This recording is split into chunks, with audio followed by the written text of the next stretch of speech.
Hi, I'm Barry Sahajian. Welcome to my bass video tutorial channel. Today I'd like to discuss blues bass lines. In the 80s I wrote a book called Blues Bass Lines. Actually I wrote two books, Volume 1 and Volume 2. And Volume 1 was great. It went over with my students very well, and I used it for many years. I'd like to discuss blues bass lines, and for most bass players it's something you have in your vocabulary because most situations you're going to be confronted with some type of blues form, no matter what the idiom should be, whether it be rock, country, or blues, R&B, and other forms of music. So it's in the best interest of a bass player to have a decent handle on the blues so they can handle the situation when it comes along in a jam session or a band or even composing.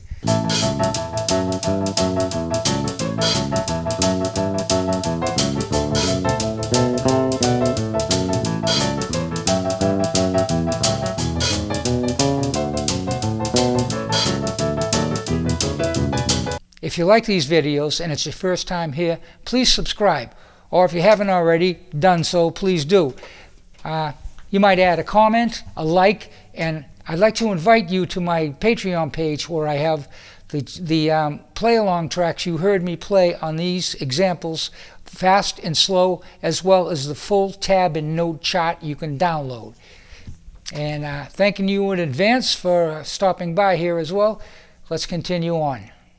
I'd like to run down what I did on that blues line I just played, and I'd like to also show you some variations you can use to make it more interesting, and also other blues forms. This one happens to be a very simple blues form where you play A7 for 4 measures, then D7 for 2 measures, A7 for 2 measures, then E7, D7, and then A7 and D7. This is a basic form. There are other variations of this you'll come across, and I'm going to show them all to you, as well as some variations and interesting ways to play the lines.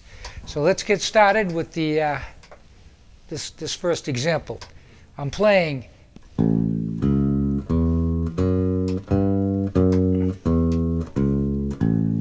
okay, what is that? It's a 1, 3, 5 triad. Then you go to the 6th, and then the 7th, flat 7, and go down from the 6th. It's in position. This blues line is a 2-bar phrase. So in the first 4 measures, you play the line twice, which is 4 measures. 1, 2, 3, 4, 1, 2, 3, 4. So that was playing the line once, but it's 2 measures, just to avoid any confusion. In the last 4 measures of the blues progression, 9, 10, 11, and 12, you only play the phrase 1 bar at a time, which means you're cutting the line in half, like this, from the E7th. 1, 2, 3, 4. 1, 2, 3, 4. 1 measure. And then we change the line when you get down to the A on the 11th measure.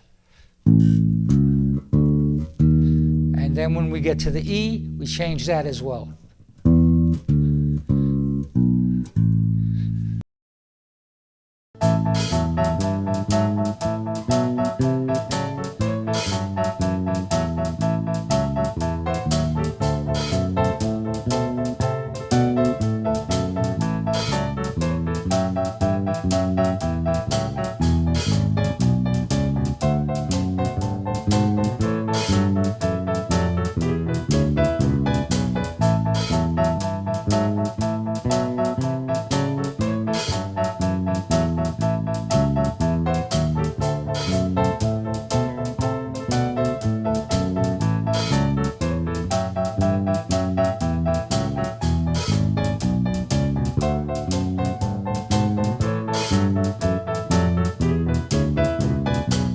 I'm going to go through that last example and measure by measure.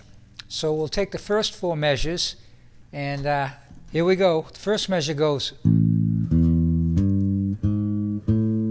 That would be a root, a fifth, and then a flat 7, and then a chromatic approach to the root again. Octave.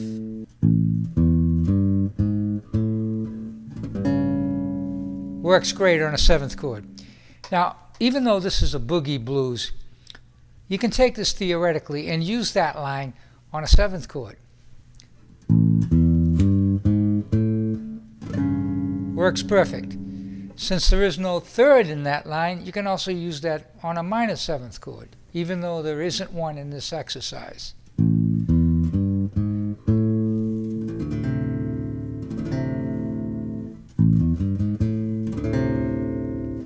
Okay, the second measure, I'll play the first measure first to give you the feel of it. Second measure. Okay, the second measure begins with the octave, the A, and you go A to B, and then C, which is a passing tone to the 3rd, C sharp.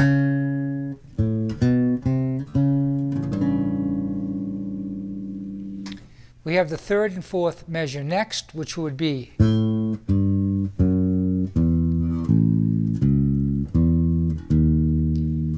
okay, that's simply going down the Mixolydian scale, the root, flat 7, 6, 5, and that will be the 3rd measure. 4th measure plays root, 3rd, 5th, and then a passing tone going down to the 4th, which would be the D7th.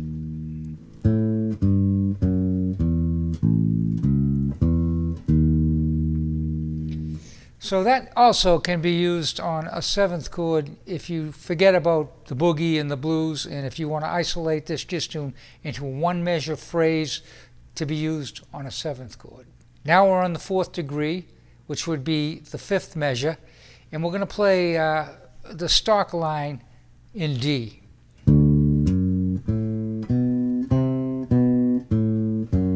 That's a line we've already used many times, and down to A, and you do the same stock line.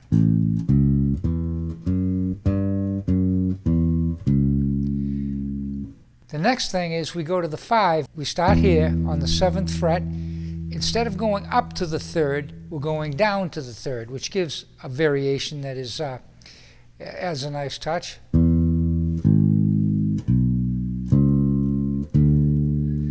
So we go root, and then the 3rd, you're going down to the 3rd, to the 5th, to the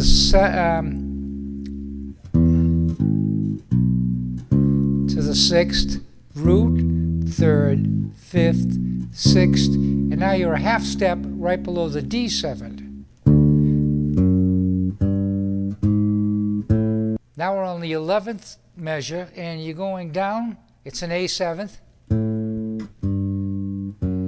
Right here, you're throwing in a half step above the 5th, a passing tone to the 5th, and then all the way down on the E7, and we've completed the progression.